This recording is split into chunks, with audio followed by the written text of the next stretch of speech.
Update. My fiance left me for a younger version of myself. Hi again, guys. It's been about 3 months since I posted about my struggle to move past my 7-year relationship with my ex-fiance.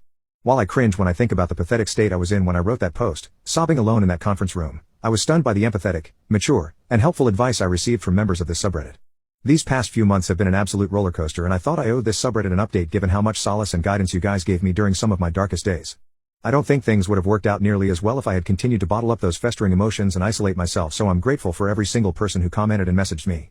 Thank you, thank you, thank you. So, here's what happened. The night I made that post, I finally blocked my ex-fiance and his girlfriend on Instagram, as many of you suggested. I think actually verbalizing how obsessive and masochistic my behavior was, instead of keeping it all inside, and finally feeling validated in my emotional reactions after reading your sympathetic comments, instead of feeling alone and crazy, clicked something in my brain. I resolved to break out of that self-destructive loop, to stop torturing myself with their perfect pictures and reclaim a modicum of self-respect. It was an incredible relief to not be constantly following the impulse to view their new pictures and give myself some time to heal instead of picking at that scab every single day. That weekend, I decided to reconnect with my family and friends and stop pretending that I was handling the breakup flawlessly. They were incredibly compassionate, though also shocked that I had been hiding my dark feelings so well, and it was like I'd instantly rebuilt my support network. I didn't realize how emotionally isolated I had become until I was able to be honest and open with people in my life. I did continue to avoid talking to friends who were mutual friends with my ex because I didn't want to put anyone in an awkward position, but I was able to reconnect with a few of my other friends, and I took the initiative to finally make some fun plans. Getting out of the house to enjoy brunches, hikes, and shows with my friends over the past few months has been incredibly beneficial for my mental health. Just being in new environments and focusing on people other than my ex was therapeutic, even for someone who tends towards introversion like myself. For your suggestions, I also decided to try out another therapist. I did find my original therapist somewhat helpful, but I also felt like he was not able to relate to some of the nuances in my issues given that he was in his late 50s, so we had a bit of a generational gap. My new therapist is incredibly compatible with me, and instantly understood the intricacies of my problems. It was daunting to have to open up to another professional and regurgitate my life story, but even after just a few sessions with her, I'm confident that the change was worth it. She has helped considerably with addressing the roots of my insecurities and was able to validate and analyze my feelings in a much more intimate way. If you are struggling to find therapy useful, I highly recommend shopping around a bit for a more compatible therapist. Therapy is certainly not one size fits all. Another popular suggestion from you guys was finding a job at another company, away from my ex-fiance and his girlfriend. I didn't think that would be possible since the job market in my field is not great at the moment, but I began actively searching for other positions.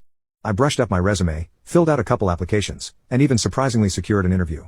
Then out of the blue, someone above me in my division quit to join a competitor. The senior managers were quite eager to fill his role quickly, so they decided to go with an internal hire. And after 5 or 6 rounds of interviews, God, I absolutely dread interviews, I got the job.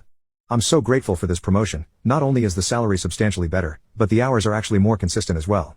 It's crazy, I feel like the momentum of my life has shifted so quickly. And I finally have an office.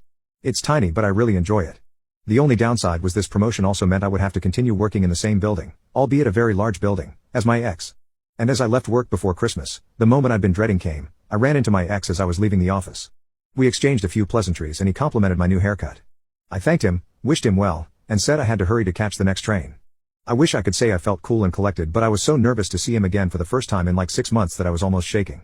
On the commute home, I calmed down and actually thought, hey, that wasn't so bad. He looked good, but I didn't feel a rush of sadness or desire or anything. I mostly just felt awkward, like we'd become strangers again. I didn't feel that familiar impulse to stalk his Instagram and actually felt happy to see he was doing okay since I'd cared for him for so many years.